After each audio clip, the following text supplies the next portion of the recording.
জামায়াতের লোক যদি রিস্কাতে এখনো ওঠে কখনো 10 টাকা কম দিয়ে যায় না। জামায়াতের লোকেরা অনেক ভত্তা, অন্য দলের কাছে টাকাও চাই না, অন্য দলের ফিটিং আছে, অন্য দলের ফিটিং আছে, যেরকম আওয়ামী লীগও ফিটিং দিচ্ছে ওই রকম বিএনপি এখনো ফিটিং দেয়। আমার চেনো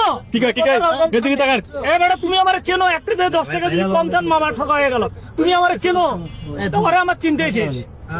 ওই কারণে দরকার এখন নতুন দল দুটো জামাত আর সাবলা এলে সব বাদ, সব বাদ হিসাবে বাদ। সামনে নির্বাচন কাকে ভোট আপনি নির্বাচন মানে আমার ডায়েরি বললা ছাড়া কোনো কাজ ভোটে কি হবে? ও দল তো আসে নাই কোনোদিন, ও দল তো ক্ষমতাতে আসে নাই, ও দল তো 17 বছর হারে গেছিল। কারা? আয়নাঘর ছিল না, সে ছিল ভারতে, ছিল আলগোতে, ছিল ভারতে। এখন সাধারণ জনগণ এমনি বুঝতে পারে।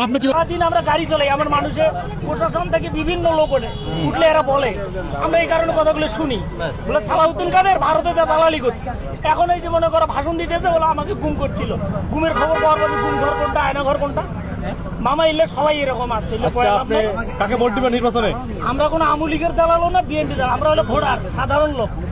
দুটোই রাত। সালাউদ্দিন বিরকি ওই জয়নাল আবেদিন আমার বন্ধু হয়ে কথা, তুমি তো জামায়াতের লোক, জামায়াতের সাথে তো তুমি নিয়ে ভোট করছেন, জামায়াত তোমার ভাই নয়, তুমি কেমন উল্টা পাল্টা বল।